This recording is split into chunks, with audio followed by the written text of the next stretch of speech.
Bismillahirrahmanirrahim. Assalamualaikum warahmatullahi wabarakatuh.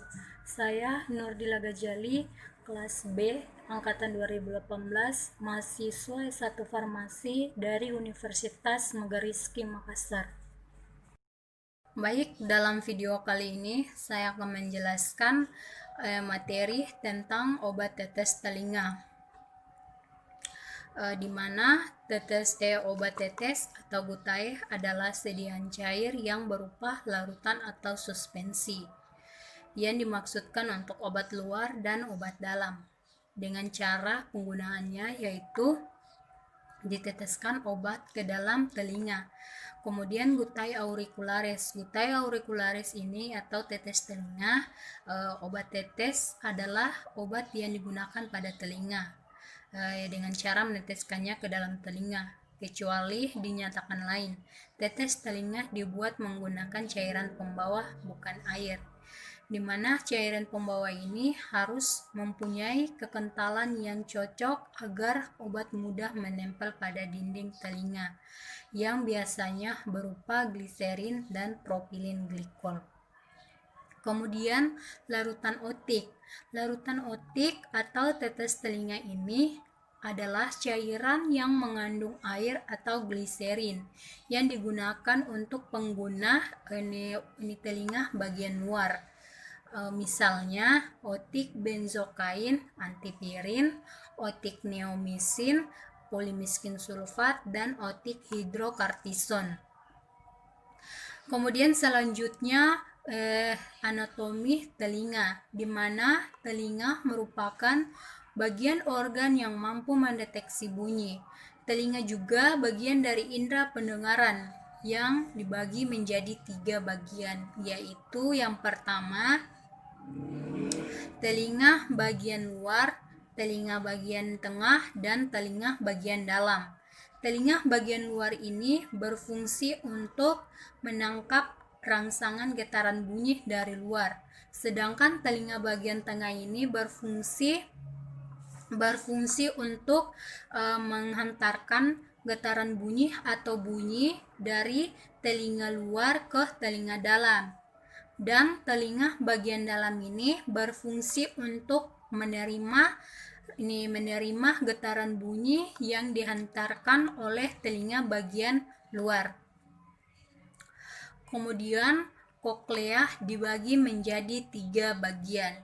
Yang pertama, skala vestibuli yang terletak di bagian dorsal. Kedua, skala media yang terletak di bagian tengah. Ketiga, skala timpani yang terletak di bagian ventral. Di mana skala vestibuli dan skala timpani ini berisi perilinfe, sedangkan pada skala media ini berisi endolinfe, dan juga terdapat ion dan garam pada perilinfe yang berbeda dengan endolinfe. Adapun antara skala satu ke skala yang lain yang dapat dipisahkan oleh suatu membran, di mana membran ini dibagi menjadi 3, yaitu pertama membran vestibuli, membran tectoria, dan membran basilaris. Membran vestibuli ini mampu memisahkan skala vestibuli dan skala media, sedangkan pada membran tectoria ini dapat memisahkan skala media dan skala timpani, dan kemudian membran basilaris ini mampu memisahkan skala timpani dan skala vestibuli. Kemudian masuk di zat-zat pembawa pada obat tetes telinga. Telinga mengandung cairan pembawa. Bila dinyatakan lain, cairan pembawa yang digunakan ini bukan air, dan cairan pembawa juga harus memiliki kekentalan yang cocok agar obat mudah menempel pada dinding telinga. Biasanya berupa gliserin dan propilin glikol. Selain itu bisa menggunakan etanol dan minyak lemak nabati.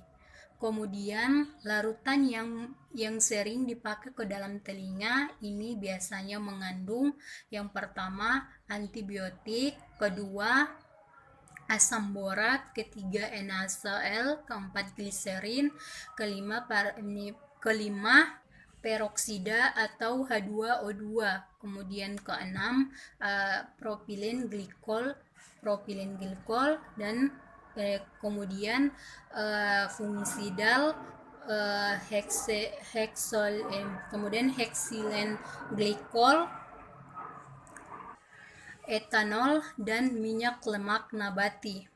Kemudian masuk di syarat-syarat obat tetes telinga.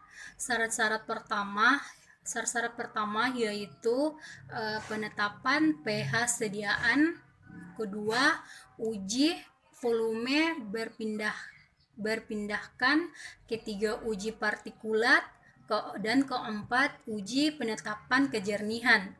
Kemudian jenis-jenis gangguan pada telinga yaitu pertama tinnitus, kedua radang kronis, ketiga ini tuli akibat bising, keempat tuli bawaan atau genetik.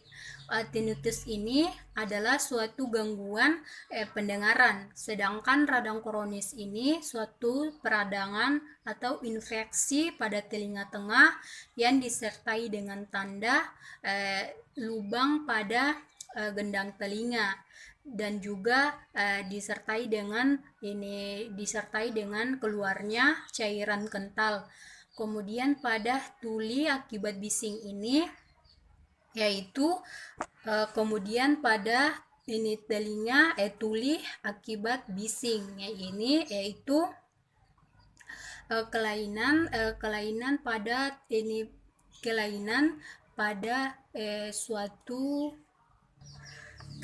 suatu penurunan fungsi pendengaran. Kemudian pada tuli bawaan atau genetik ini adalah tuli genetik yang disebabkan oleh faktor keturunan. Kemudian selanjutnya itu cara penggunaan obat tetes telinga. Yang pertama persiapan, di mana persiapan ini yang dimaksudkan yaitu mempersiapkan alat atau bahan yang perlu digunakan.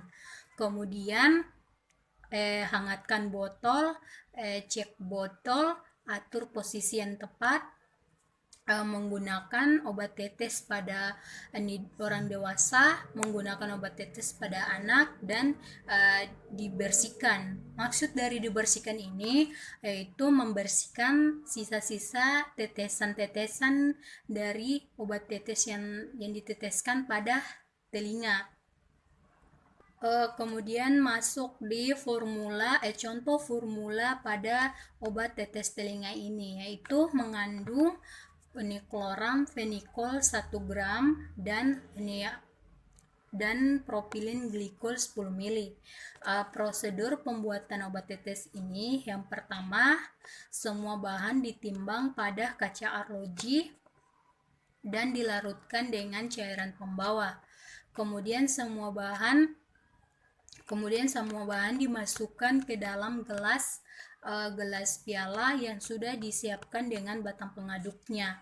Kemudian dilarutkan. Setelah itu, semua zat larut dimasukkan semua bahan ke gelas ukur dengan volume tertentu. Kemudian yang terakhir itu evaluasi sediaan. Evaluasi sediaan ini terdapat ada penetapan pH, evaluasi organoleptik, kemudian uji kejernihan, kemudian homogenitas, terus uji kebocoran, uji sterilisasi, dan uji efektivitas pengawet. Baik, itulah materi dari saya. Apabila kurang dan lebihnya saya mohon maaf. Wabillahi taufiq walhidayah. Wassalamualaikum warahmatullahi wabarakatuh. Terima kasih.